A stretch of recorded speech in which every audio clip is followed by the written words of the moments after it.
కొలంబియాను భారీ భూకంపం వణికించింది. భూకంప తీవ్రత భారీగా ఉండడంతో బహుళ అంతస్తుల భవనాలు నేలకూలిపోయాయి. భయంతో రోడ్లపైకి జనం పరుగులు తీశారు. పొరుగు దేశాలకు భూ ప్రకంపనలు వ్యాపించాయి. కొలంబియాలో మొత్తం 111 మంది చనిపోయారు.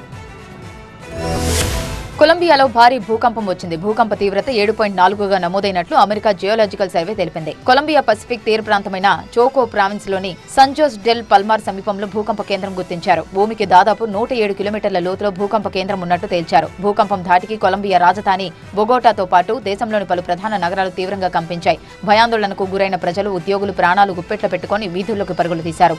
భారీ ప్రకంపనల ధాటికి ఆస్తి నష్టం భారీగా జరిగింది. ప్రస్తుతం కొలంబియా జాతీయ విపత్తు నిర్వహణ సంస్థ UNGRD స్థానిక పరిపాలన యంత్రాంగం అప్రమత్తమై సహాయక చర్యలను వేగవంతం చేశాయి. భూకంప ప్రభావిత ప్రాంతాల్లో నష్ట తీవ్రతను అంచనా వేస్తున్నామని, సహాయక బృందాలను సిద్ధంగా ఉంచామని అధికారులు తెలిపారు.